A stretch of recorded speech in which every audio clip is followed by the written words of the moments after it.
Avant ici, nous rentrons dans une phase très glaciale du procès, très intime, très confidentielle, au point qu'il faut entrer en conclave, c'est-à-dire en conciliabule. C'est ce qu'on appelle le huis clos. Le huis clos.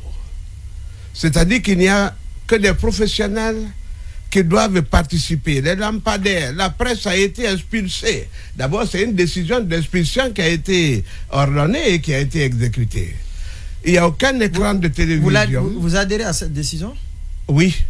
Pourquoi? Au regard de ce qui est en train de se dire. D'accord. Du regard de ce qui est en train de se faire.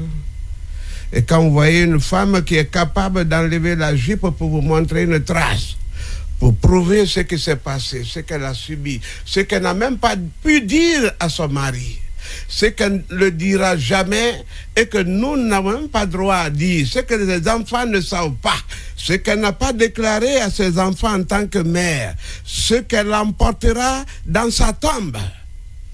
Il faut vraiment circonscrire. Et ce que vous me dites, c'est une transpiration de ce qui s'est fait là-bas, de ce qui s'est dit. Ça ne se doit pas, ce n'est pas déontologique. Le juge a été responsable, vous pensez? Hein? Le juge a été responsable? Il est toujours responsable, parce que rien ne provient de lui. Et tout ce qui véhicule... D'abord, vous voyez ces magistrats, ils ont l'adhésion de toutes les parties.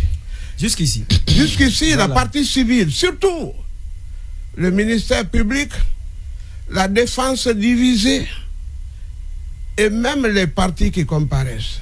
Je crois que cette juridiction est en train de... surprendre agréablement et de donner, administrer la leçon que les crimes contre l'humanité ne seront pas seulement l'apanage de la Cour pénale internationale, qu'eux-mêmes pourront être affectés en ces lieux ou siéger là où ils sont pour des crimes de cette nature.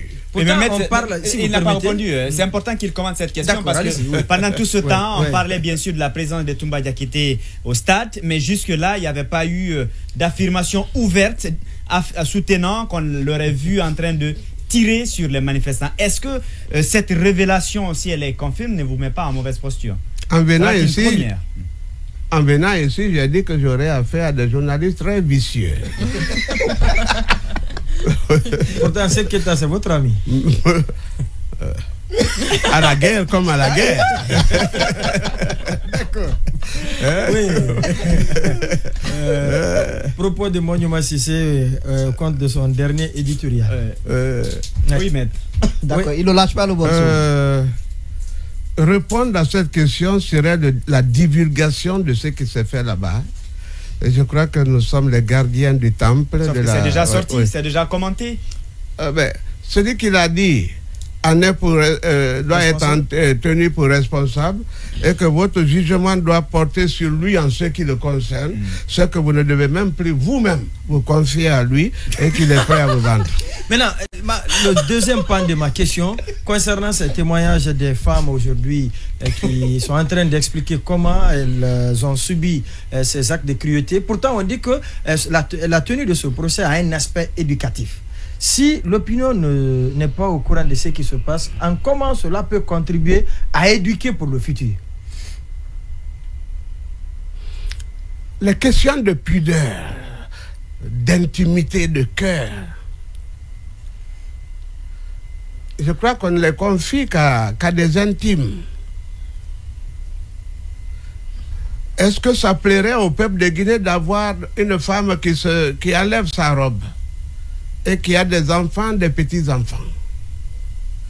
Je crois que c'est des petits cas seulement. L'audience publique va reprendre parce que vous aurez de grands témoins.